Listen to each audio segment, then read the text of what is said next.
नमस्कार। एम.ए. उत्तरार्ध के द्वितीय प्रश्न पत्र आधुनिक काव्य में साकेत के तहत कैकेयी का चरित्र चित्रण पर हम चर्चा कर रहे थे। आज हम उससे आगे उनकी अन्य विशेषताओं पर चर्चा करेंगे। ग्रह कलह की सूत्रधार रघुवंश पारिवारिक मर्यादा और सुख शांति के लिए हमेशा विख्यात था, लेकिन उसी परिवार की शांति को भंग करके पारिवारिक कलह से उसे पीड़ित करने का अशुभ कार्य कैकेयी ने ही किया। कैकेयी पुत्र की कल्याण कामना तथा सोतिया डाह से भरकर अशांत हो रही है। वह प्रतिशोध चाहती है। उसके हृदय में घर परिवार में आग लगाकर भी अपना तथा अपने पुत्र का शुभ चाहने की कामना बलवती हो रही है।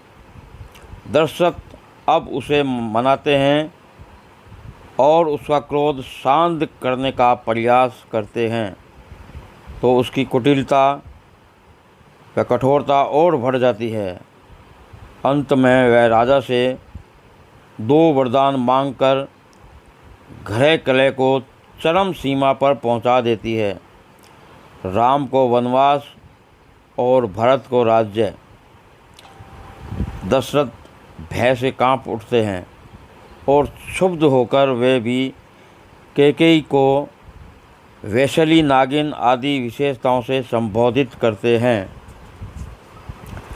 नंबर 5, वज्रता और कठोरता की प्रतिमूर्ति। सोतिया डाह तथा अनिष्ट की आशंका से कैकेयी का हृदय वज्र की तरह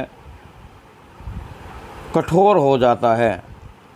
वह अपने ही उद्देश्य की पूर्ति के लिए भावी परिणामों का भी विचार नहीं करती। दशरथ राम के वन गमन की बात सुनकर सहम जाते हैं। उनका हृदय टूट जाता है। वे रानी से अपने कथन पर पुनः विचार करने के लिए बहुत याचना करते हैं, लेकिन वह निष्ठुर और कठोर हो जाती है।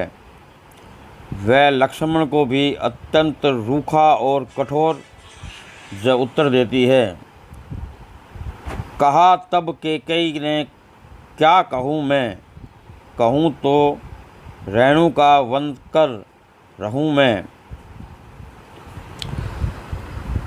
वह केवल कठोर ही नहीं अपितु अपने उद्देश्य पूर्ति में आने वाली तमाम बाधाओं को अपने पुत्र भरत के बल से दूर करने का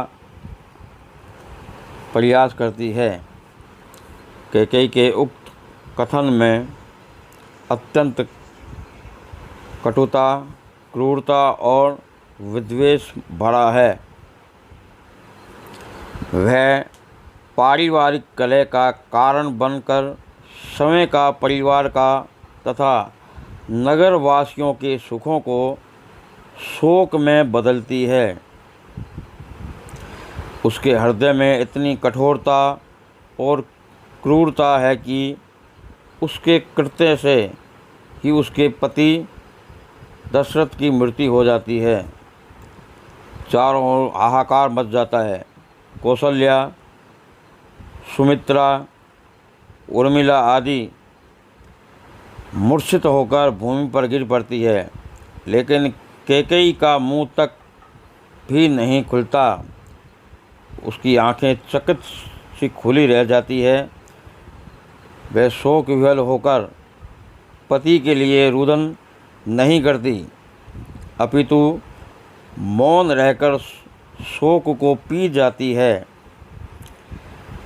नंबर 6, संवेदनशील नारी। जब भरत अपने ननिहाल से आते हैं और पिता की मृत्यु का समाचार जानते हैं तो वे मूर्छित होकर गिर पड़ते हैं।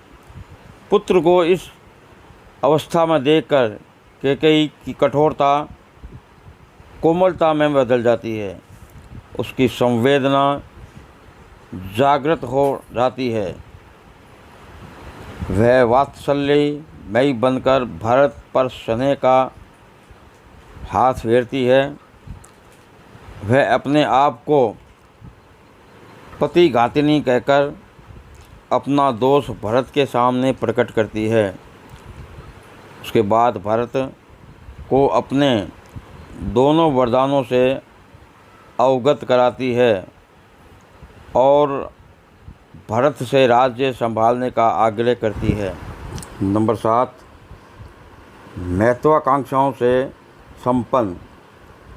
कैकेयी अपने पुत्र के लिए मंगल और कल्याण को शुभ कामनाओं से संपन्न है। वह पुत्र की सुख समृद्धि चाहती है। उसकी महत्वाकांक्षाएं मंथरा द्वारा अचानक जगाई जाती है। वह भरत को शक्ति तथा अधिकारों से संपन्न देखना चाहती है। भरत को अधिकार दिलाने के लिए वह अपने मान अपमान का भी ध्यान नहीं रखती। वह अपने पुत्र की भावनाओं से अपरिचित है और पुत्र प्रेम में अंधी होकर भरत को अकंटक राज्य दिलाने की इच्छा रखती है। नंबर 8, अनुताप की अग्नि में जलने वाली। भरत जब ननिहाल से लौटा और उसने कैकेयी को राम गमन तथा पिता की मृत्यु का कारण जाना तो पुत्र स्वयं माता के प्रति क्षुब्ध हो उठा तथा उस अपने संबंधों को तोड़ने की सीमा तक अपनी माता से उदासीन हो गया। भरत को राज्य की नहीं, राम के स्नेह की आकांक्षा थी, जबकि कैकेयी ने महोवंश भरत के लिए विपरीत विधान रच डाला था। उसके आक्षेप की था मिलेगी किसको, जन कर जननी भी जान न पाई जिसको। यह सुनकर कैकेयी को अपना अनुताप प्रकट करने का अवसर मिल गया। उसने पश्चाताप का किया, यह सच है तो फिर लौट चलो घर भैया, अपराधीन हूँ मैं तात तुम्हारी मैया। कैकेयी अपने अपराध के लिए भीषणतम दंड भोगने को भी तैयार है। वह राम से इतना भी निवेदन करती है कि चाहे उसे कितनी ही धिक्कार सुननी पड़े, लेकिन भरत की माता होने का उसका गौरव अक्षुण्ण बना रहे। थूके मुझ पर त्रिलोक्य भले ही थूके, जो कोई कह सके कहे क्यों चूके। कैकेयी के इन शब्दों में कितनी आत्मग्लानि, आत्मव्यथा और मातृत्व गर्व की भावना भरी है। इन शब्दों से उसकी कलह कालिमा धुल जाती है। नंबर 9, प्रायश्चित करके शुद्ध होने वाली। प्रायश्चित की पहली सीढ़ी अपने पापों को स्वीकार कर लेना।